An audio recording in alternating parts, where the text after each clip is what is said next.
What up, SNA Assassinators? This is Super Ninja Austin back here with another podcast video on October 29th, 2024. This is your wrestling news for you all today, where we're going to be talking about the wildest, intriguing news stories and rumors that you Assassinators need to know from I'll say the Fightful Select article. Make sure to watch until the very end. And we're going to be starting off today with WWE's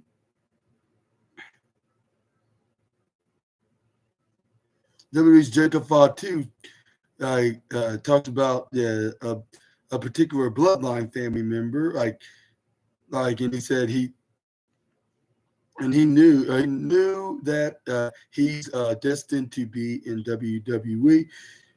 I know what I'm talking about. Like, what's it, Jacob Fatu? Zilla Fatu. We got some news about Zilla Fatu, saying he know like that he's destined to be in WWE. He would love to be there with his family. And Zilla is confident that he will land in WWE as much as we do, of course. Like Zilla Fatu, the son of Umaga, has often been linked to WWE, as he is a real life member of the bloodline. He teamed up with Jacob Fatu on the independent scene, before Jacob signed with WWE. Zilla continues to hone his skills, and as the bloodline story continues, so does the buzz about Zilla's potential move to WWE. And it says right here.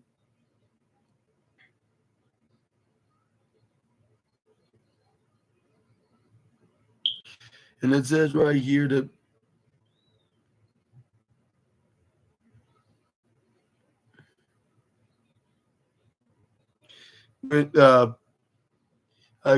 while speaking to the Wrestle Era podcast by Apollo Hugh, Zilla Fatu was asked whether fans would see Zilla Fatu come to WWE and join the Bloodline storyline in the near future. He immediately replied, at some point, I will say maybe, because if I go in there, you just never know. I might go against them, and they try to recruit me, and I'm make money sign. I would love to be there with my family, but Triple H, the creative team, the whole WWE organization, they have a way to incorporate me. So whatever they want to incorporate me into the storyline, or me doing my own thing, or me and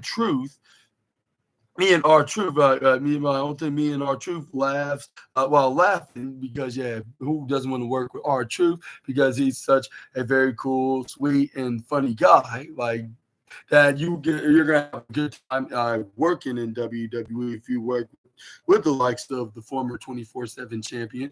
But anyways, you just never know. So right now, I just can't call it. But I know that I'm destined to be there. As of this writing, there is no word on if or when Zilla Fatu will potentially come to WWE. Booker T recently said that he would try to get Zilla Fatu to WWE.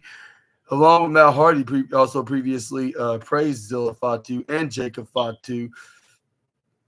And do you think that he will eventually join WWE with his family members, with all his cousins? And if so, when do you think that day may be? Let me know down in the comment section right down below. But let's move on to the next slide. Let's talk about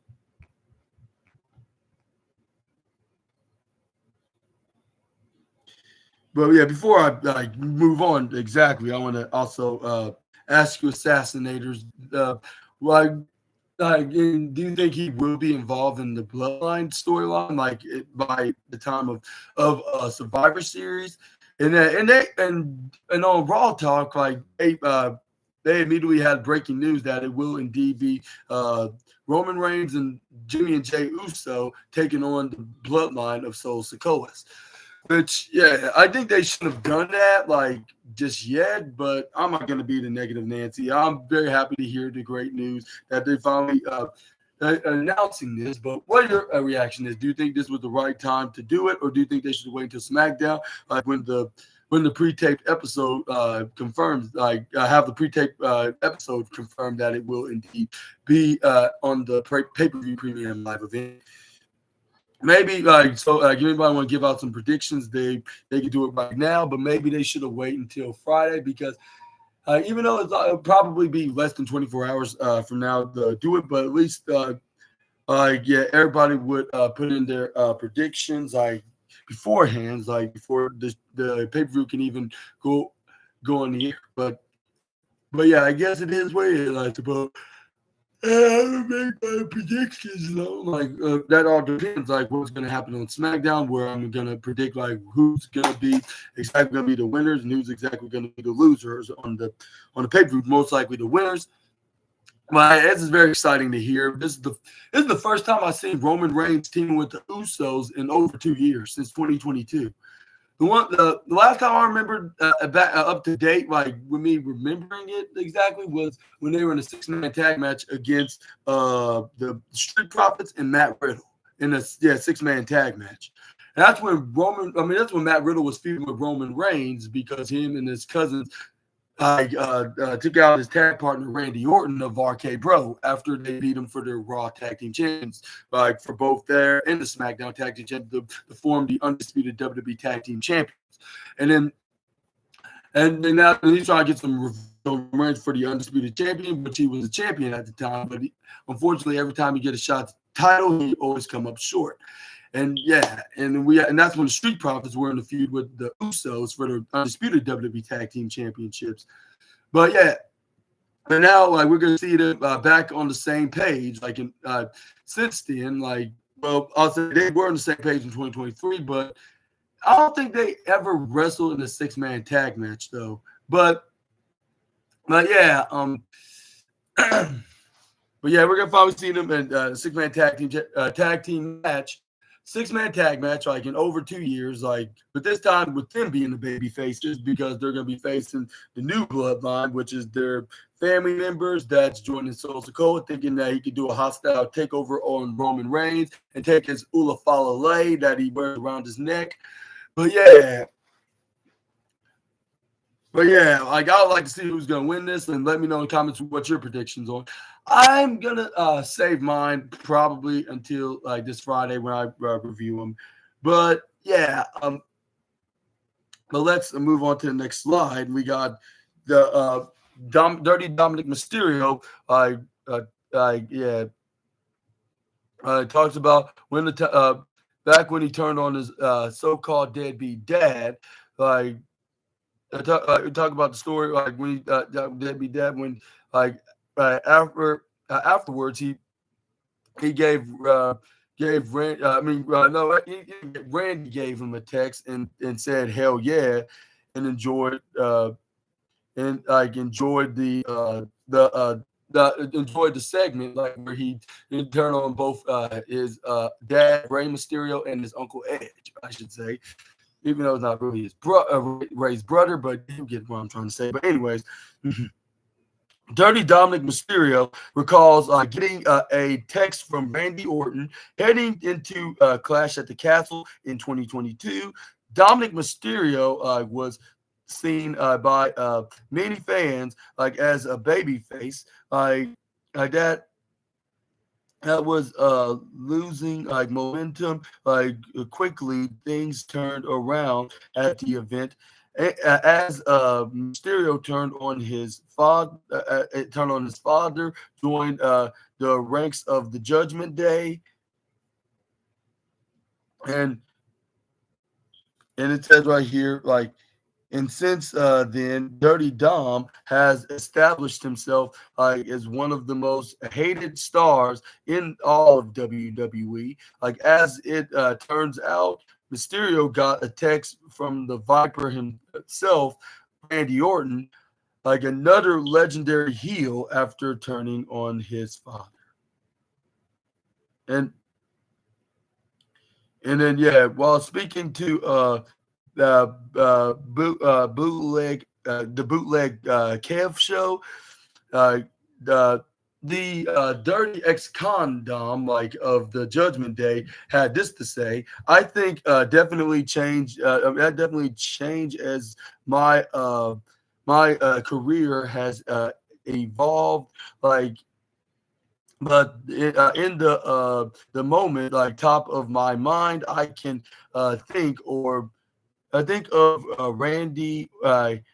I think about Randy's always been there, like as far as texting me, like even before he came back, he'd always text me. Like I remember when I turned on my dad, he was one of the first people to text me, like hell yeah, enjoy the ride, kid. And Mysterio recently gave his thoughts on Jey Uso's Intercontinental Championship loss, like which we're going to be talking about right here up next. But I got this question to ask you: what is your reaction of Randy Orton texting him about praising the second generation star on his betrayal onto his father? Let me know down in the comment section right down below. But yeah, I think maybe this was probably needed because or else we would probably would not be seeing this best run of Dirty Dominic Mysterio right now. Even though like he's not winning championships, but he is bringing interest into the show on Monday Night Raw and having us WWE fans like being well invested to see what he's going to be doing next. Recently, yesterday, he did. He beat Damian Priest in a very marquee match. Like even though it ended in a surprise roll up, but it don't even matter like how the match will finish as long as there's a good story to tell during that match. Like which they did. Both him and Damian Priest did a very successful job doing so. And it's gonna be very interesting, like what he's gonna be doing next. Like now that he's technically the number one contender. And maybe he's going to be facing Gunther at Survivor Series, maybe it could be at what's it called an episode of Monday Night Raw. Maybe we could see Dirty Dominic face Gunther, and he could win this match, and he can match with Liv Morgan and Finn Balor and JD McDonough. Like only for Damian Priest comes out there, and then. But this is where also Finn Balor also come out there, which we probably think he's going to even the odds, but really he could purposely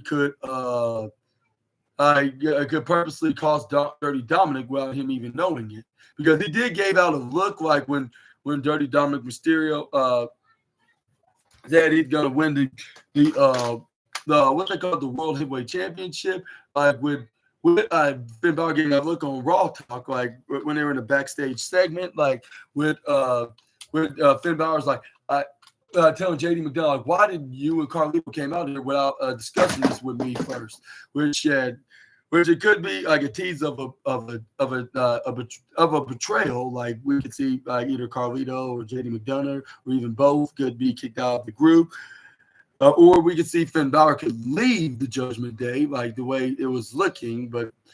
But yeah, I guess I'll send the best of luck to Dirty Dominic in his attempt to become World Heavyweight Champion, just like his on-screen kayfabe girlfriend Liv Morgan. But yeah, y'all stay tuned for that. But more news about Dirty Dominic on the way up next. Like it says, he said that. That didn't feel bad about Jey Uso losing the WWE Intercontinental Champion. He sucks like Jay's ass, said the former North American champion. And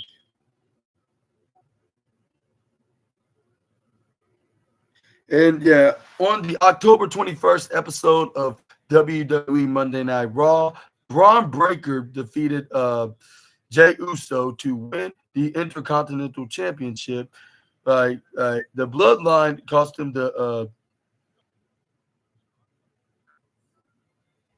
like bloodline interfered and caused the Uso to match. In that same interview on the bootleg KF podcast, uh, Jay Dominic Uso expressed his true thoughts about the former Intercontinental Champion losing the title by only 28 days after beating the guy that he just defended against. And this is what he had to say in a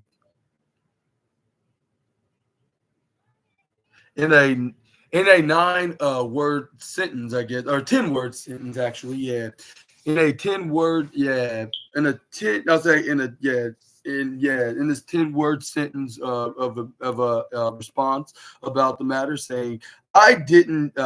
I didn't like he sucks. Like I said it last time, Jay's ass. Like Uso has feuded with Mysterio and his Judgment Day stablemates in the past before Uso lost the title. Dominic expressed his interest of being the next Intercontinental Champion, but it seemed like that's probably going to be easy said than done. Considering Jey Uso is no longer the champion, and then and now the current champion is a guy that Dirty Dominic will have only 2% of beating, but that's a different story for a different day. But yeah, but on the other hand, elsewhere, Dirty Dominic Mysterio recently made it clear that he is not a fan of Michael Cole, and also. And then we also have the interview from Chris Van Vliet a week ago where Dominic Mysterio had said what he said about his hair versus mask match against Rey Mysterio at his father Rey Mysterio at some hands. And at some point, why I said some hands, I don't know where I even came from with that. But we're going to go to the next news story with Dirty Dominic, and I promise you, Assassinators, this is going to be the last time I'm going to talk about anything about the Judgment Day member, and that'll be it. And yeah, what are your thoughts on to Now, before I go into what are your thoughts on to on Dirty Dominic Mysterio not even feeling sorry about Jey Uso, which that could be just all part of the script because for him staying in the character because that's his job to do. I bet if he was a baby face, maybe he would be saying something totally different. He would be like, yeah, like that totally sucked. Like he could have held that title for more longer, but unfortunately, that did not end up happening thanks to jealous family members who probably would say something like that if he was like a babyface role. But moving on forward, to the final Dominic news, at least on this moment. With him having some very unpleasant words to say about his colleague and current commentator Michael Cole. Like it said, Michael. And the legendary 27-year commentator, which is the same age, his career is the same age as Dirty Dominic. I guess that's probably the reason why he does not like Michael. Rather than him insulting him and calling him very dirty names, because he is dirty. But anyways, Michael Cole has made his feelings known about Dirty Dominic Mysterio over the years, expressing genuine excitement whether Dominic is getting beat up. The disdain goes both ways. And on the recent interview with Chris Van Vliet on the Inside podcast, this is what Dominic had to say. Fudge unsweetened chocolate kiwi kale Michael Cole. He is the most biased person I have ever met. He does nothing but absolutely trash on me, trash on my name. Every time I get on TV, he does nothing but boo me, trash talk me. Even when I'm not there, he talks bad about me. This man has done nothing but bash me. I feel like I'm the best, but it is what it is. Ask what Cole has against him.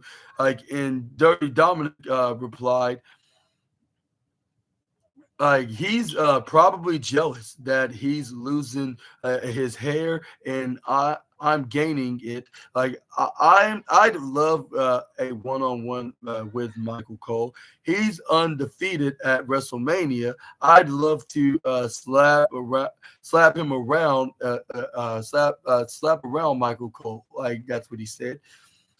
Right now, Cole and Dominic are on the separate brands, as Cole calls WWE SmackDown, while Dirty Dominic is on Monday Night Raw.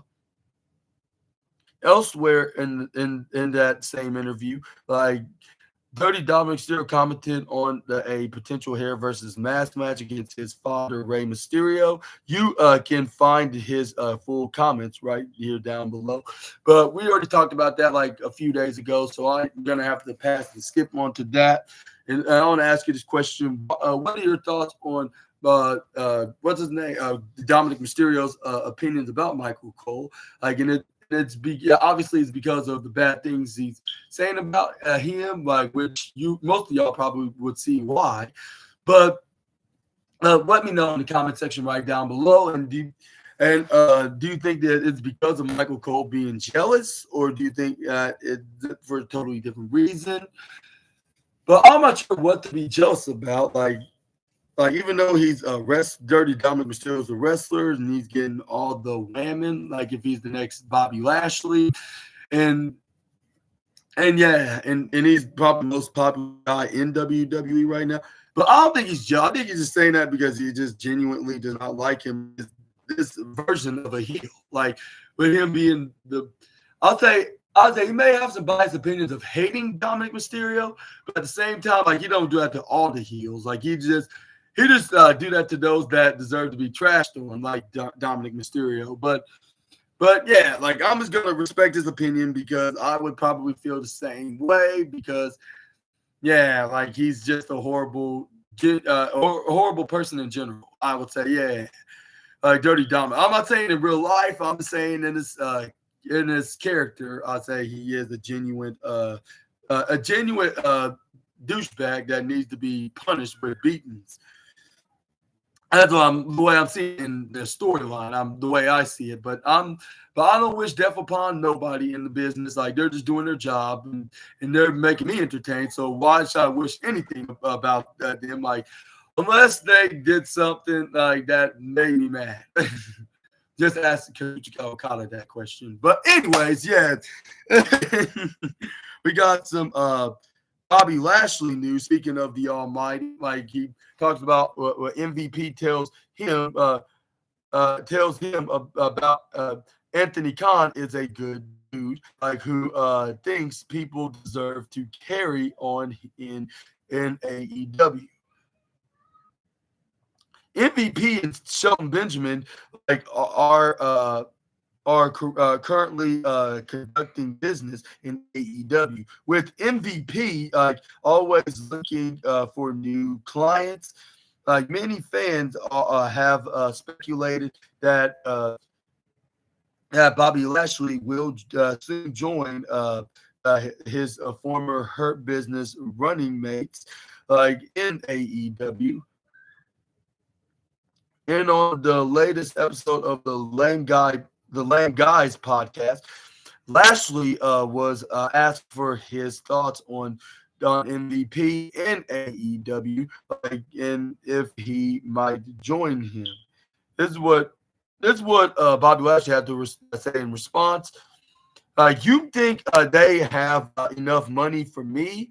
While laughing, MVP, while saying MVP is great. The one thing I know with Anthony Khan, and this is one thing I've seen that's really cool that fans need to understand this, because sometimes the fans come out and say they're just getting old WWE guys. With any show, like you need your guys that are established to help establish some guys that aren't in that aren't like MVP coming over like brings a lot of notoriety, like and a fan base and a level starting that they can use. Like some of the guys there are fantastic wrestlers. They just need to be in the ring with a certain talent. If you put a fantastic wrestler in the ring with another fantastic wrestler and just try to sell the match, it's hard because people are like, oh, well, they just did some cool stuff. Like once you start mixing in different people like Daniel Bryan, Edge, Christian, Samoa Joe, those guys get a good rub off of them.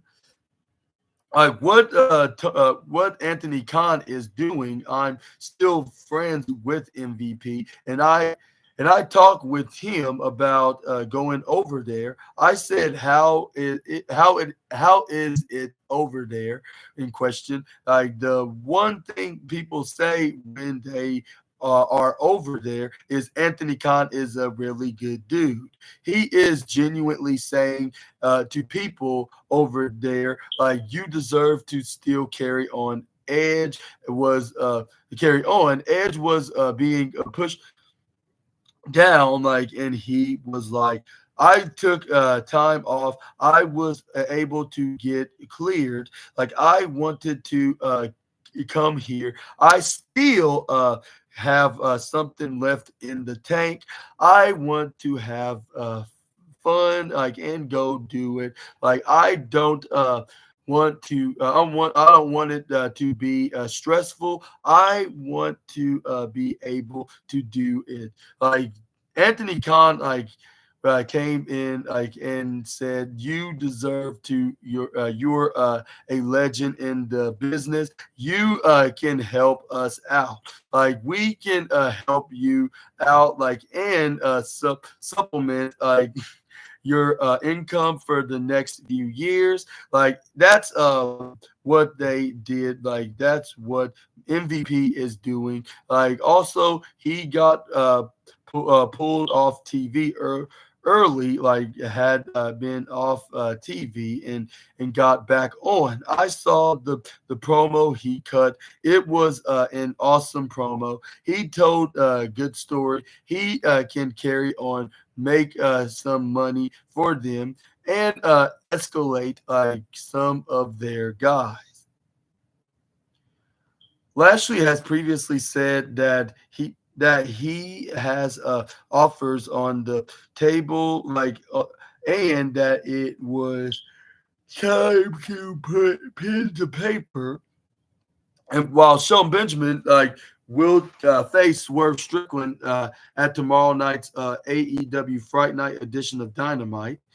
And first of all, who do you think is going to win that match? Let me know in the comment.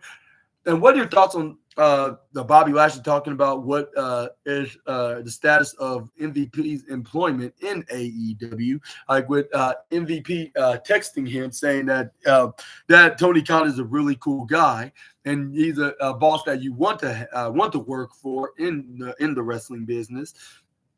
And do you think that Bobby Lashley's going to put ink to paper on an AEW contract, like if not already? And do you think, and if you think he's already under an AEW contract anonymously at the moment, do you think he's going to be making his AEW debut as soon as tomorrow night's Wednesday night Fright Night, and possibly either help Shelton Benjamin or wait until Swerve Strickland fights the gold or the standard of greatness, and then attack him and finally make his All Elite debut? Either way, I'm still excited about this. I hope Bobby Lashley does makes his AEW debut, and that's if he's gonna be leaving WWE, which he already have like back a few months ago. I hope this is gonna be the way where he's gonna debut at. But But um, but we're just gonna have to wait and see it like a little bit over 24 hours from now. But let's move on to the next slide. Let's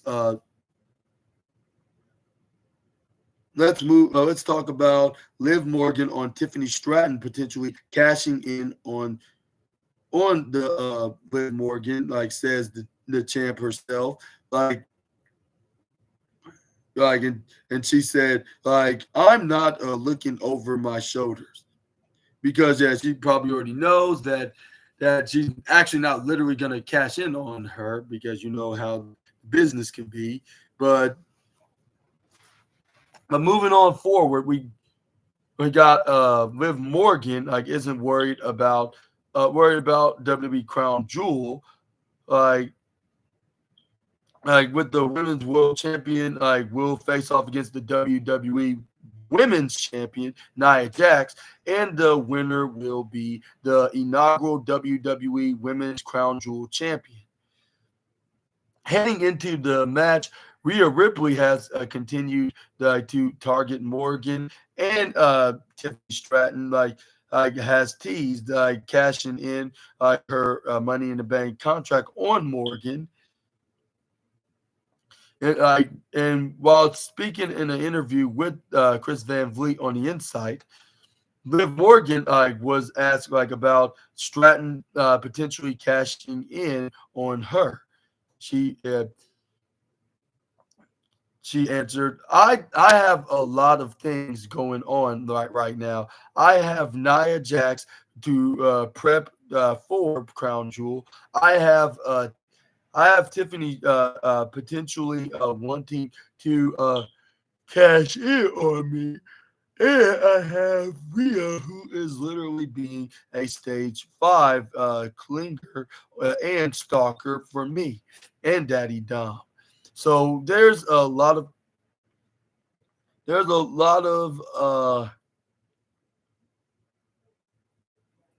was it I did what she said is so there's a lot of things going on, but luckily I'm not looking over my shoulder. Like, do you know why? Like, because I have Raquel Rodriguez, doing that for me. So I have her, so I kind of just breathe easy and sleep so great at night and rest my pretty little head. Liv Morgan recently commented on potentially facing Rhea Ripley in a Hell in a Cell match, which we're going to check it out right here, right now.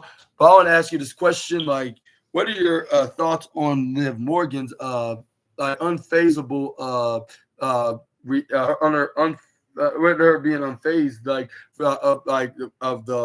of the logical, the obvious and the logical reality of her status as women's world champion.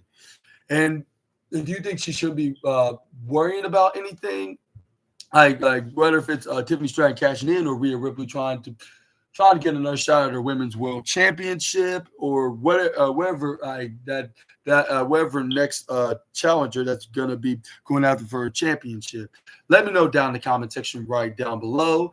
And I still think that she's trying to be somebody another particular women's champion that's in the other company with a bodyguard, which I'm not going to get into right now. But just saying, even though she's been teaming with Raquel Rodriguez before this champion was paired up with this 6-foot star, but that's a different story for a different day. And yeah, I'm just saying, the way WWE's booking, let's hope that let's hope that the rival promoter does not throw some cease and dismiss papers onto Paul Triple H Levesque's direction. But let's move on to the next slide. Let's talk about.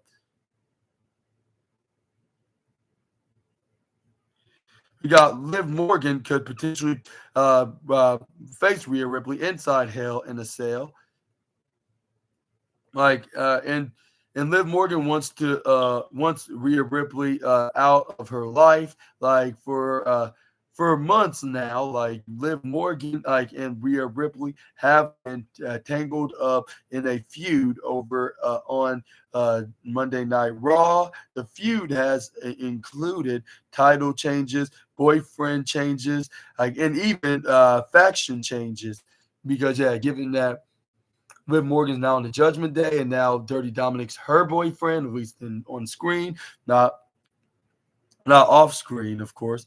But anyways,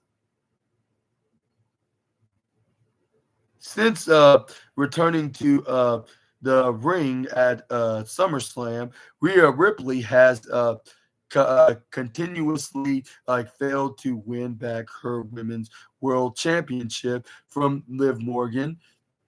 At this point, Morgan just wants Ripley to be out of her life, and and on the latest episode of the Bootleg Kev show, like while asked when she was asked about it, like this is what she had to say, like in reply.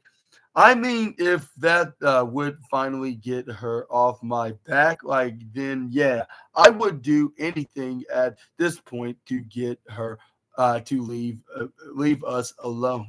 Like yeah, like when like yeah, like it's a little bit concerning. I'm a little bit scared for her mental health. Elsewhere in the same interview, like Morgan like had a nasty and mean message for all of Rhea Ripley's fans, which we can talk about right here up next. But I want to ask you this question, like like do you, could we see Rhea Ripley and Liv Morgan could have a Hell in a Cell match in the near future? Or when do you think, or what other match stipulation that you could see Morgan be in a contest with the Eradicator? Do you think it's going to be inside Hell in a Cell? Like, and if so, do you think it's going to be their final match into the feud? Or what's your take? What match stipulation should be in their final match into their rivalry? And who do you think is going to win this? Even though I keep asking, it's like about 1.5 billion times. But let me know down in the comment section right down below. But moving on forward, we got more like Liv Morgan news that with her mentioning Rhea Ripley, but this time about her supporters, like with them being ugly, like they're losers and they're pathetic, just like the idol that they're worshiping, I guess you could say.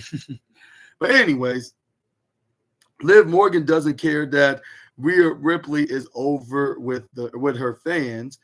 Like Liv Morgan and Rhea Ripley have been feuding throughout 2024. Like and Morgan beat Ripley to retain the WWE Women's World Championship at WWE SummerSlam, and she also retained her title against Ripley at the Bad Blood due to the interference of Raquel Rodriguez. But Ripley has continued to target Morgan ever since. And yeah, and speaking on that same interview of the bootleg show, or not the bootleg show, the bootleg show with Kev podcast, Liv Morgan was asked to comment on whether it bothered her that Rhea Ripley is very over with WWE fans. And she said, no, because I think she's a loser. And I think all her fans are losers. So I don't care that she's over with her supporters because I think they're all ugly and they're all losers and they are all pathetic, just like Rhea Ripley is. Just like Rhea Ripley is. So I don't care at all. Liv Morgan recently completing the Liv Morgan Revenge tour as her favorite moment in her career.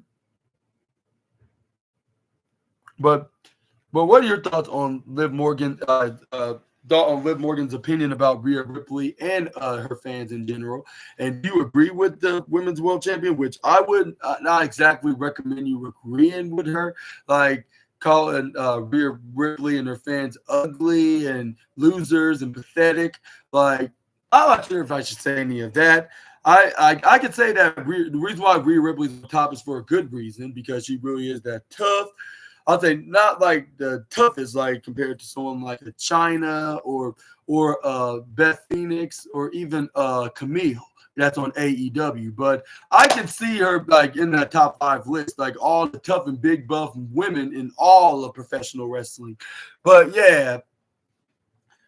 but still, like I would not recommend you to call her a loser and pathetic, because she's everything but that. I'm not sure about the looks, because she's not really like a type that I could say that is the most beautiful or gorgeous woman in wrestling. But just saying, like, but at the same time, I'm still somewhat of a fan of hers. Like with her, like being like one of the toughest women I've seen in WWE or even in wrestling in general, like whether if it's like in WWE or AEW. But even though Rhea Ripley haven't wrestled in AEW, I'm just saying like overall, like the women that I've seen wrestled, like I she's one of the toughest I've seen in the business. But yeah, let's move on to the next slide. Let's talk about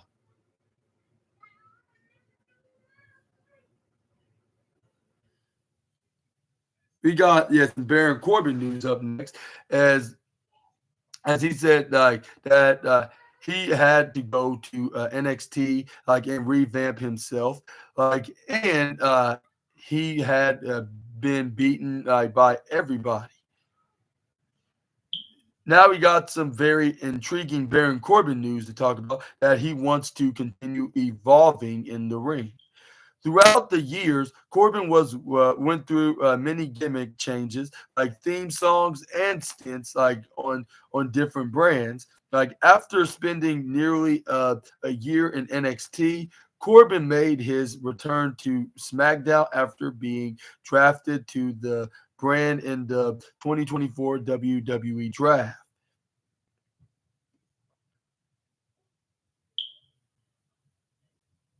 And while speaking to Fightful Select, like for a new interview, Baron Corbin talked about how he went to NXT to revamp, uh, like who he was and how he's making a concentrated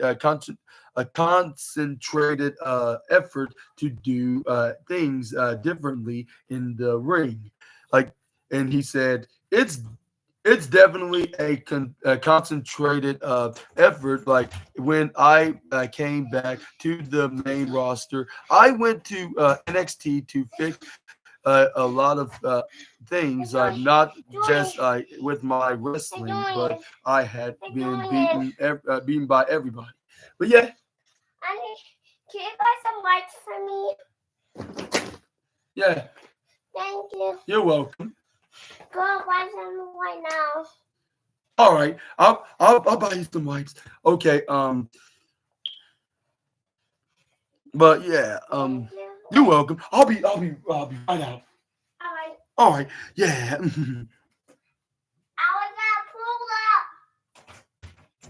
Okay, I need to hurry up. Okay, this is gonna be the last video, like for you Assassinators. Yes, and you have change this.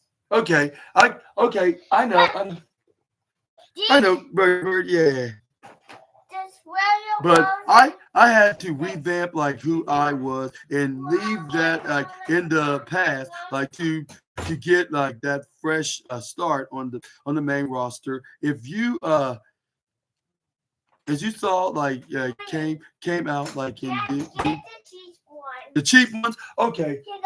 No problem. Get the cheapest. That's $1. Okay, no problem. I'm like, I'll try to get. So go to checker or deal. Okay, yeah. Tell your mommy. But anyways, yeah.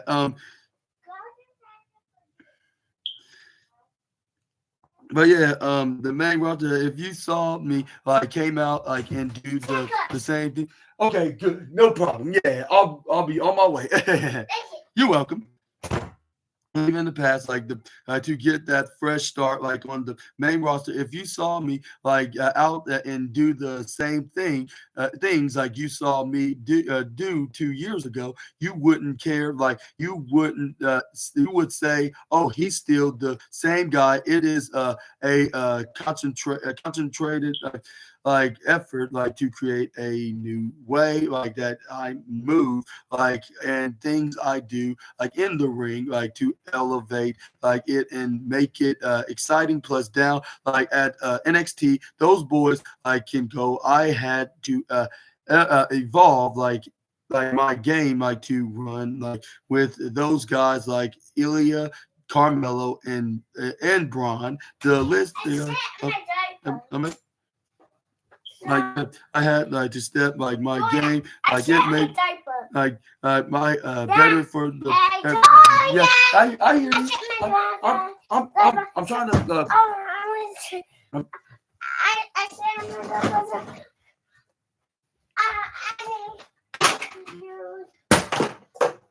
but elsewhere, Baron Corbin also talked about like about his interest in in competing like at the Bloodsport event. Like, but I want to ask you this question before I end this video. And what are your thoughts on Baron Corbin's his revelation on like about like him? No, don't make him mad. But what are your thoughts on Baron Corbin's revelation on like about like how NXT revamped his status in his career? Let me know down in the comment section right down below about that. And I guess that'll be it for today for your Assassinators today. And like let me know in the comments which one of these wrestling news stories was your favorite out of this list. And also please make sure the big thumbs up button and consider you hit the subscribe and the post notification bell for more SNA content videos. Make sure to check out my NXT review video on tonight, like which I'll be talking about Javon Evans, Cedric Alexander taking on Nathan Frazier and Axton for the NXT Tag Team Championship. We also have Alexis King teaming with what's his name? I'm not teaming. Having William Regal as his corner man, like against the No Quarter Catch Cruise leader and Heritage Cup champion Charlie Dempsey. We also got the debut of Zarya and then other things that's going to be going on. Let me know how this is going to end up going to be. No. But yeah, if I had to pick my favorite news story, I would have to pick. That's a tough one right here. There's so many. I'll just pick one out of the randomness. I'll say Bobby Lashley about MVP's maybe one with MVP like his run like him being employed with Tony Khan in AEW, I guess you could say, or should I say Anthony Khan? But yeah, like I guess I'll give that as my favorite one. But I'm gonna let you guys go right here, and I wish you Assassinators a very happy and safe happy and safe Tuesday afternoon, and I'll see you all in the next video with some more SNA content. Until we meet again, Super Ninja Austin out of here. Bye bye, my Assassinators. Y'all take care. Have a superific, awesome night, and I'll see you soon. Bye bye.